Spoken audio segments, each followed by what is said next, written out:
জামাত এবং কওমিদের সাথে একটা দূরত্ব আছে, একটু খোলাসা ভেঙে দেই আপনাদের মাঝে। ভেঙে দেব, ভেঙে দেব। দেখুন, জামাত ইসলামের সাথে মওদুদিয়াত নিয়ে মরহুম মওদুদি রাহিমাহুল্লাহ, আল্লাহ তাআলা ক্ষমা করে দেন, জোরে করে আমিন। যেহেতু শুধু তার ভুল ত্রুটি তিনি করেছেন তা না, ভালো অবদানও তার আছে না ভাই? তার ভালো অবদান আছে না? আল্লাহ পাক যেন তার ভালো অবদানের কারণে খারাপ যেগুলো করেছেন আল্লাহ যেন তার মাফ করে দেন। তো তিনি কিছু ত্রুটি বিচ্যুতি করেছেন, সাহাবায়ে কামের কিছু সমালোচনা লিখেছেন, কোরআনের তাফসীর করতে গিয়ে বিভিন্ন পয়েন্টে তিনি ভুল করেছেন।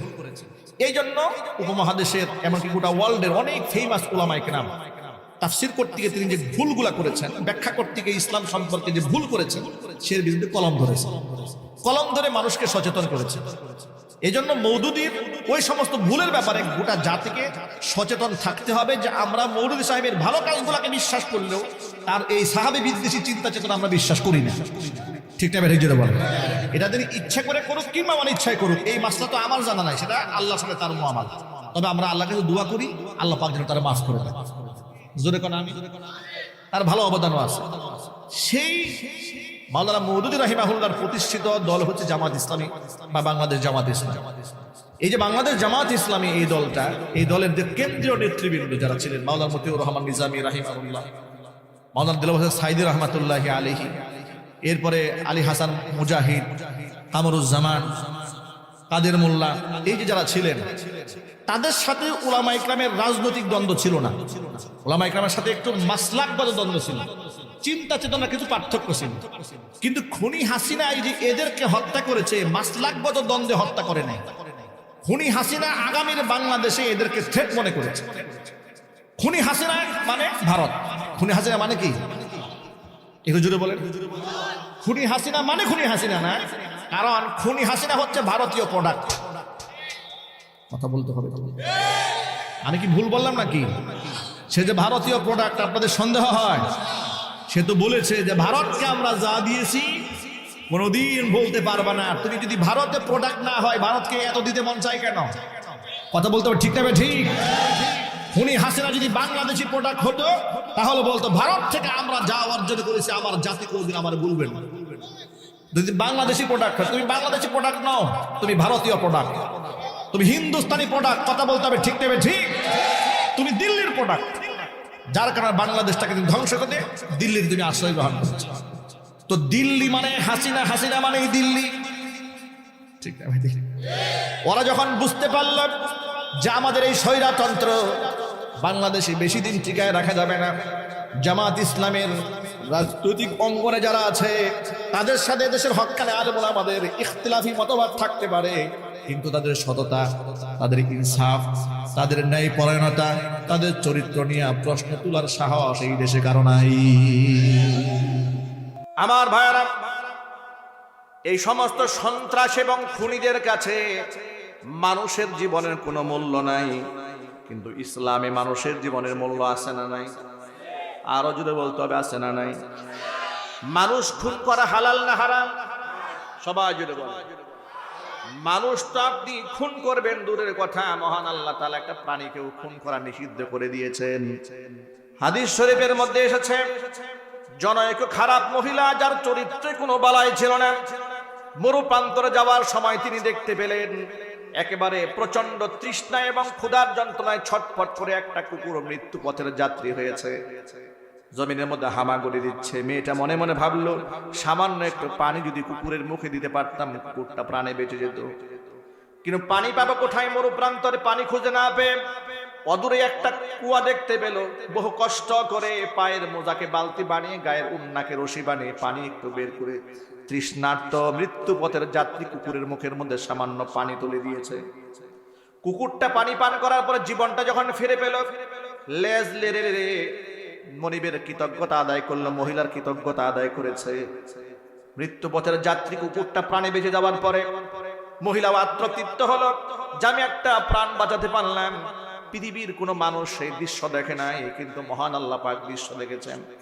এমন একটা চরিত্রহীন মহিলা সামান্য একটা কুকুরের উপর দয়া প্রদর্শন করার কারণে নবী করিম সাল্লাল্লাহু আলাইহি ওয়াসাল্লামের কাছে জিবরিল মারফত আল্লাহ পাক সংবাদ জানিয়ে দিয়েছেন, আমার হাবিব আমার একটা নিরীহ প্রাণী কুকুরের উপর মহিলা দয়া প্রদর্শন করার কারণে তার জিন্দেগির গুনার খাতা মাফ করে দিয়া ওই মহিলাকে আমি জান্নাতি বাস করে দিয়েছি।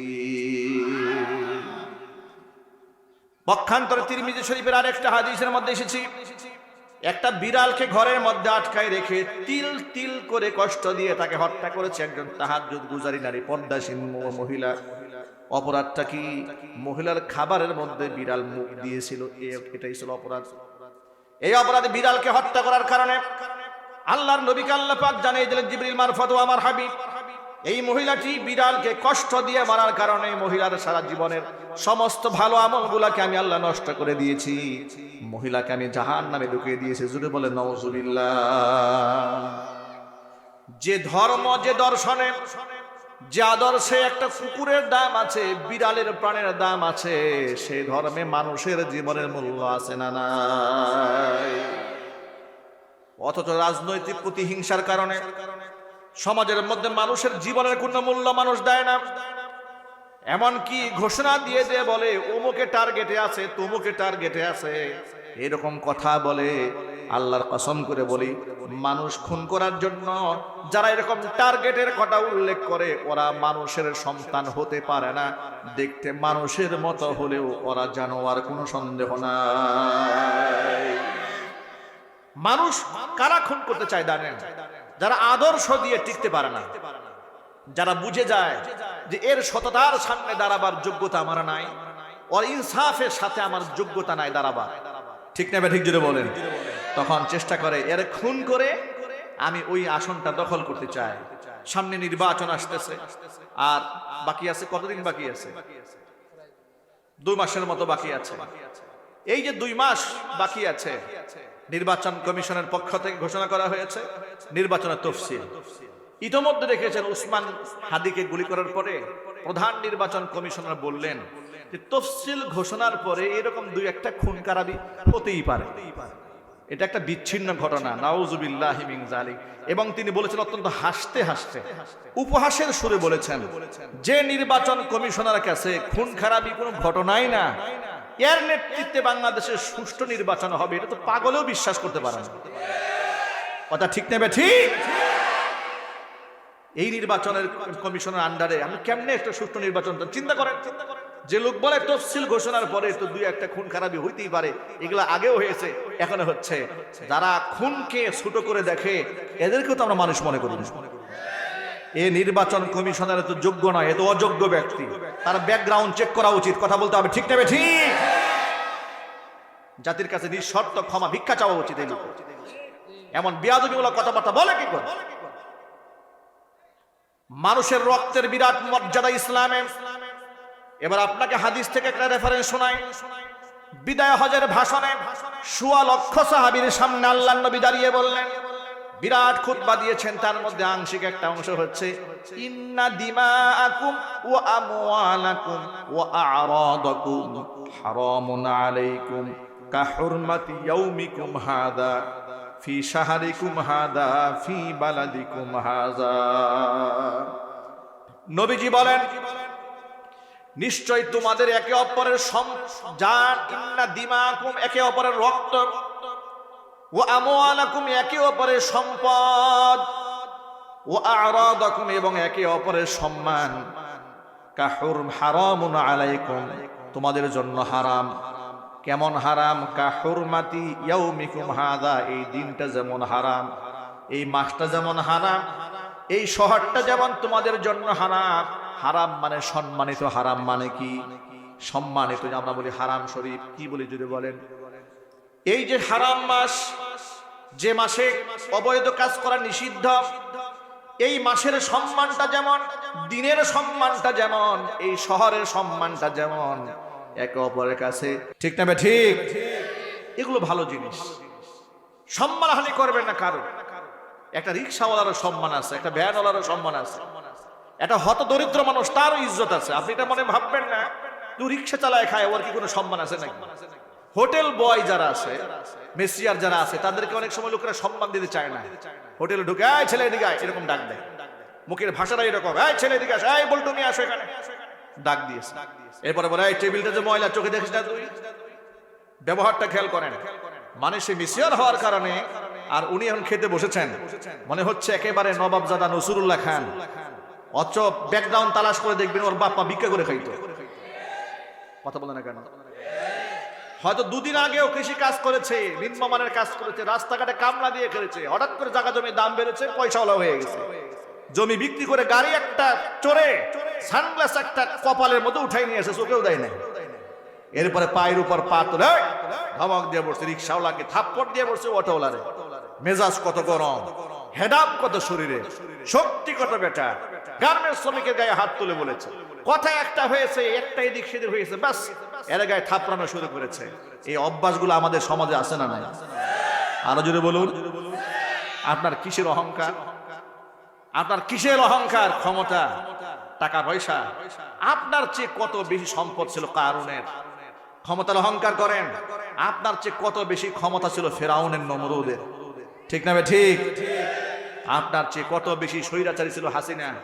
হাসিনাকে আল্লাহ পাক বেইজ্জত করে গোষ্ঠী সহ দেশ থেকে তাড়াই দিয়েছে, ঠিক না ভাই? ঠিক। আর আপনি দুদিনের বৈরাগী, এখন মাথা নষ্ট হয়ে গেছে। হুজুরদেরকে হুজুর মনে হয় না, মৌলবাদ বলে গালি দিতে মনে চায়, অপমান করতে মনে চায়, আলেম ওলামাদেরকে বেইজ্জত করতে মনে চায়, আলেম ওলামার বিরুদ্ধে বক্তব্য দিতে মনে চায়। ৭১-এর স্বাধীনতার চেতনা বিক্রি করে কি রাস্তাঘাটে চাঁদাবাজি করতে মনে চায়, ধান্দাবাজি করতে মনে চায়।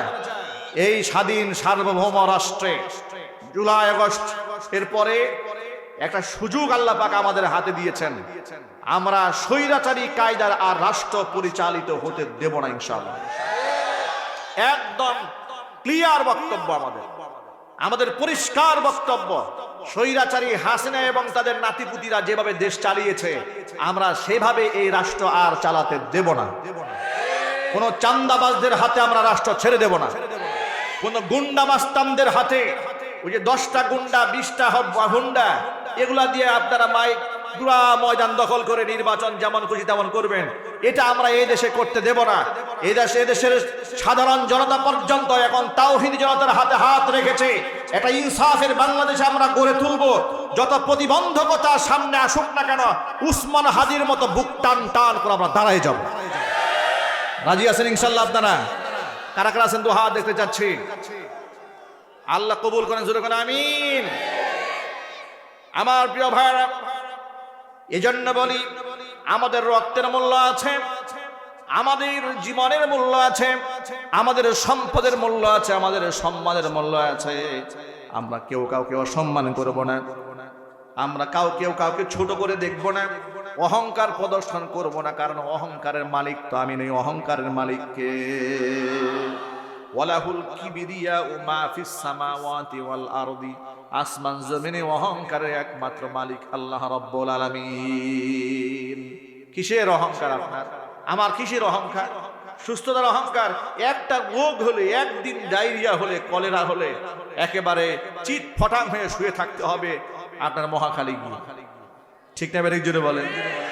একটা অ্যাক্সিডেন্ট হয়ে গেলে পা উল্টা করে ঝুলাইয়া পঙ্গু হাসপাতালে ঝুলাই রাখবে আল্লাহ তাআলা, ঠিক না? বেরিক জুড়ে বলে। কিসের অহংকার ভাই? আল্লাহ পাক যেন এই অহংকার থেকে আমাদেরকে মুক্ত করে দেন, জোরে কোন আমিন। আল্লাহ পাক যেন আমাদের সন্তানদেরকে হাফেজ কোরআন, আলেমে দ্বীন বানাবার তৌফিক দান করেন। এইখানে হিফজখানা, ছেলে মাদ্রাসা আছে, মেয়েদের মাদ্রাসাও আছে, মহিলা মাদ্রাসা আমাদের বাচ্চাদেরকে আমরা দেই, যাতে করে এই অসভ্য সমাজের মধ্যে আমার বোনটা, আমার মেয়েটা, আমার স্ত্রীটা আবেদা হতে পারে, জাহেদা হতে পারে। আমার মেয়েটা যেন ধর্ষিতা না হয়, চরিত্রহীন না হয়, আমার মেয়েটা যেন টিকটকার না হয়, ঠিক না? এবার একজনে বলে, আমার মেয়েটা টিকটকার সেলিব্রিটি হবে না। আমার মেয়ে ফলো করবে উম্মুল মুমিনিন মা আয়েশা সিদ্দিকা রাদিয়াল্লাহু তাআলা আনহাকে, মা খাদিজাতুল কুবরা রাদিয়াল্লাহু তাআলা আনহাকে আমার মেয়েটা ফলো করবে, আমার স্ত্রীটা ফলো করবে। এই সমাজটা আলোকিত হবে। আমাদের মেয়েদের গর্বে শাহজালাল ইয়ামানি জন্মগ্রহণ করবে, শাহপরান জন্মগ্রহণ করবে, খান জাহান আলী রহমাতুল্লাহি আলাইহি জন্মগ্রহণ করবে, তিতুমীর রহমাতুল্লাহি আলাইহি জন্মগ্রহণ করবে, হাজী শরীয়তুল্লাহ রহমাতুল্লাহি আলাইহির মতো টাটকা ইমামদার জন্মগ্রহণ করবে, ঠিক কিনা বলেন? আমরা আমাদের ছেলেদেরকেও হাফেজ কোরআন বানাবো, আলেমে দ্বীন বানাবো, সাথে সাথে আমাদের মেয়েদেরকেও আমরা দ্বীনের আলো থেকে বঞ্চিত করতে চাই না। মহান আল্লাহ রাব্বুল আলামিন যেন আমাদের সন্তানদেরকে দ্বীনের জন্য কবুল করেন, আমিন। ওয়া আখিরু দাওয়ানা আনিল হামদুলিল্লাহি রাব্বিল আলামিন। ওয়াসসালামু আলাইকুম ওয়া রাহমাতুল্লাহি